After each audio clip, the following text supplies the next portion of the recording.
Hello and welcome Year 7 to this Welcome Back Assembly, which will give you some key information about what returning to school will be like and what to expect.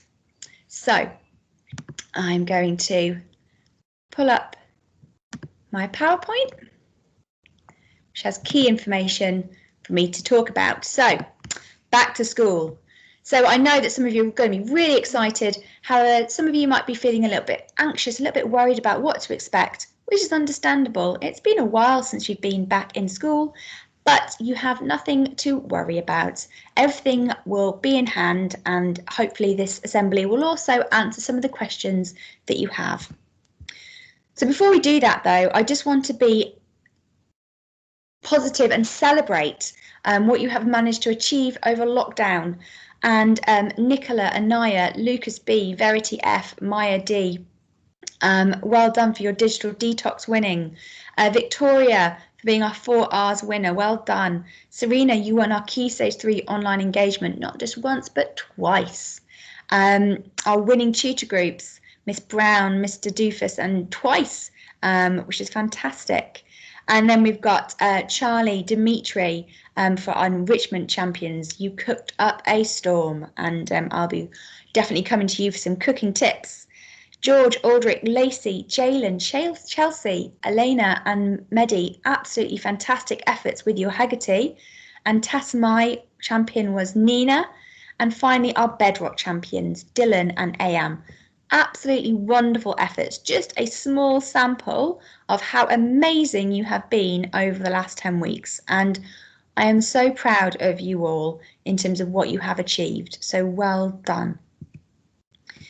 Now, your safety is paramount. So when you come back to school, just a reminder that obviously we have got our staggered start and finish time. So we start at 8:25 and we finish at 3. The bubble timetable, we're in our same group all day, and we've got our zones, we're in the same place, and we don't share that with other year groups. That is our Year 7 zone. We have our Year 7 year group break and our Year 7 lunch times, so we're staying within our year group. And we've obviously got the pastoral team who are there to support. What you need to do to make sure that those things are working is to make sure that you arrive on time, to make sure that we are following that staggered start. And I know that you're all brilliant at doing that, and we are all going to make sure that we are on time because it's an important skill to have in terms of arriving on time to our commitments. Mask on in the building and in lessons, more on that in a minute. And being socially distanced as much as possible. Again, more on that in a minute. And no direct contact with anyone. So in terms of face masks and more information, we are wearing them now, not only in the corridors and the communal areas, but also in the classroom. Obviously, if you need to take a drink of water, you can pull down the mask to do so. And if you fall down, the mask falls down, you don't need to worry about it, just reposition it, or a teacher might point out to you. It only becomes an issue if it seems like it's not an accident and actually you are willingly deciding not to wear it. Obviously, if a teacher chooses not to wear theirs, it's because they've got the teacher line, which keeps them socially distanced from you, and there is a sufficient space and distance between you and that teacher, which keeps them socially distanced from you. And your face masks are now optional when you're outside. Face masks are part of our uniform now, and so they need to become onto your face when you enter into the building. And you were very good at doing that last time, so it's just a reminder that we're keeping that up, but they stay on during your lesson. It's important that you are keeping socially distanced where possible. Look, you know, we aren't even able to hug our grandparents yet or other family, so there's no reason why you should be able to, you know, make physical contact with people that are not within your immediate family. So no physical contact means no to friendly contact as well for the time being. And this is a little bit difficult, but you just need to put that extra effort into. Even us as adults, we're used to standing quite close and to maybe putting our arm around someone or giving them a hug. We've just got to really be restrained with ourselves for the time being to keep everyone safe. You only have 15 minutes in the canteen, so you eat your lunch and then we run outside and have some fresh air. So, obviously water and toilet breaks, you've got to keep your own water bottle, do that, and we're not leaving our lesson to fill it up. And if you do need to use the toilet, on the unavoidable time that this happens, we do need to call DP, who will come and escort you, and this is to minimise contact between groups and also for your safeguarding purposes, because we need to know where you are at every point during the day. Your uniform reminders: all coats must be black or dark navy, and your hair decorations, that we don't wear them at school. Okay, so save them for the weekend, for the evening, but not at school. You can wear a plain black hairband to keep your hair back if you would like to, which is a maximum width of 50 millimeters, but that's a plain black hairband. Obviously, a reminder about jewellery: when you come in, you can be wearing silver or gold plain ear studs with no decorative gemstones, and jewelry is no other jewelry is permitted apart from a wristwatch. Okay, keep them for the weekend. We don't want to confiscate them. Now, reminder, guys, we're not going into Kelsey Park whilst in your uniform. This is for your safety, so it's better to keep please on the pavements.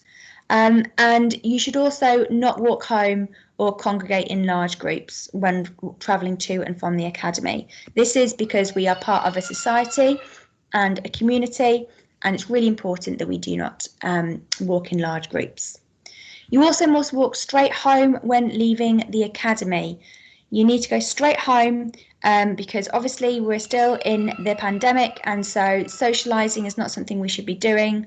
Obviously we're at school and that's deemed necessary, and it is necessary, but you need to go straight home after leaving the academy. We are so looking forward to rewarding you guys when you come back. So who will be getting that postcard, that 100 points? And then also we've got 50 points that can be given out each lesson, an unlimited amount. So if you are doing amazing work, lesson in, lesson out, you may well get in those 50 points each lesson. And we're looking forward to our first Principals Breakfast, which will be starting this Friday. And obviously we have our weekly virtual rewards, and I know there's always lots of Year 7 names on that assembly, so we're looking forward to celebrating that on a Friday and giving out our rewards every Friday. Now, reminder about the reflection room. Disappointingly, a small number of Year 7s did find themselves in the reflection room. This is for students who are not making the right choice, and when you come back to school, you need to remember that the priority at school is A, being safe, and B, learning and education, and being happy and being confident in your ability to learn at school. Now, if someone's putting that at risk by not making the right choices and disrupting the learning, I'm afraid that means you can't stay in the classroom, and you will be given the choice to obviously correct your choices, to make the right choices.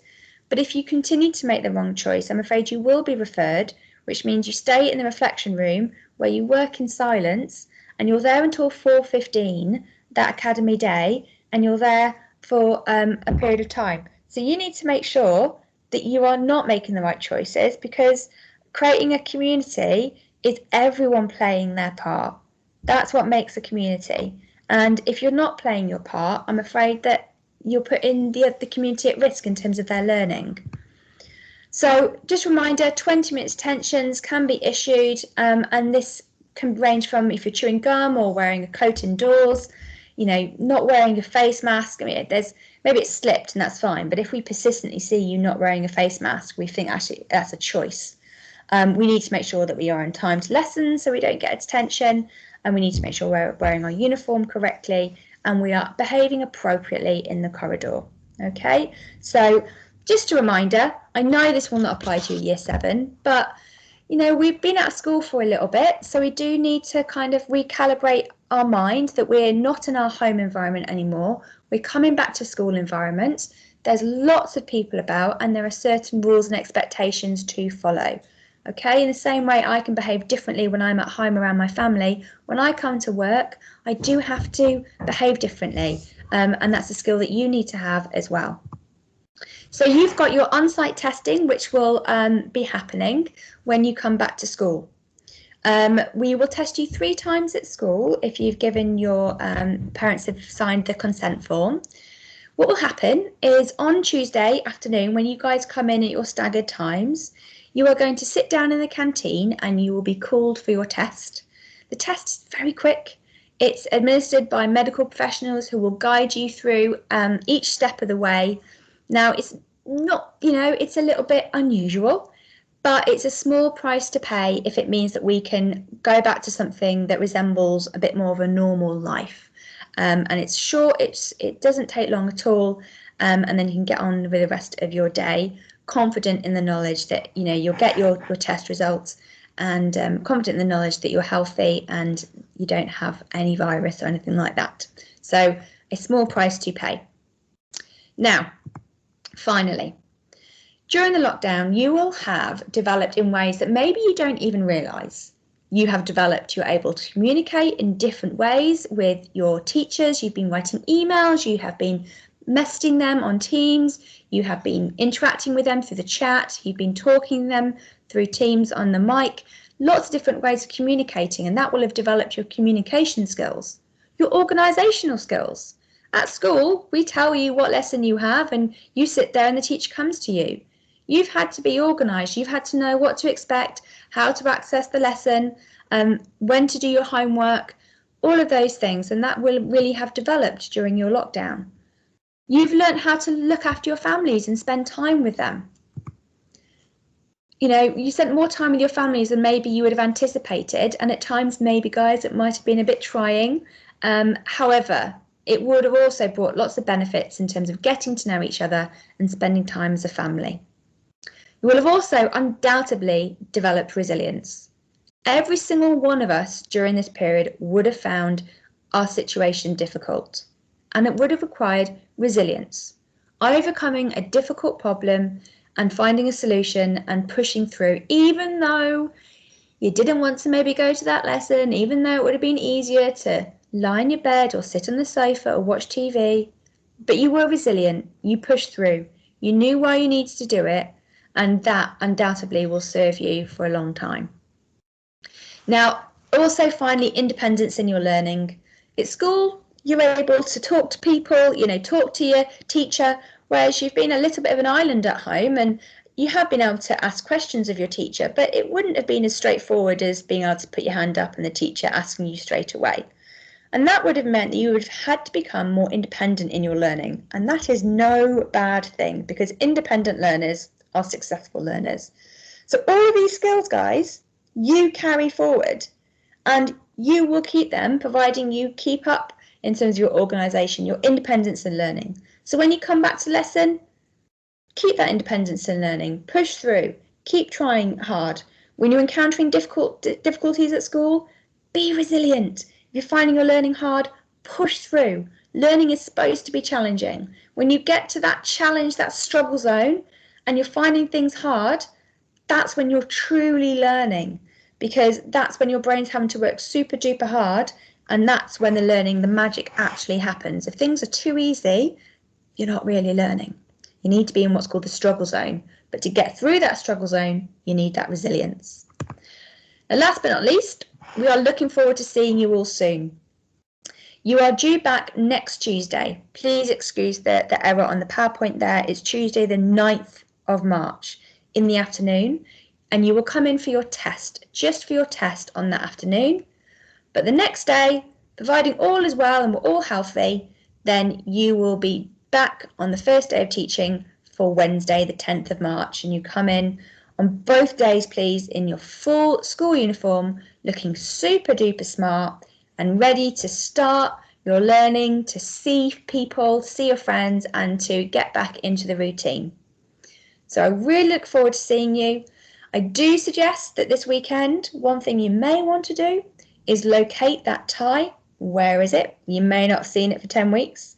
Have it to hand. Do not leave it until just before you have to leave school, leave home to come to school to find your uniform. So this weekend, make it one of your jobs to find that uniform, make sure it's looking smart, make sure it's all clean, and then you'll be all nice and ready to come back. And we cannot wait to see you guys. We are all looking forward to seeing you and welcoming you, having a chat and getting on with your learning, which is super duper important. Okay, guys, take care and I'll see you soon.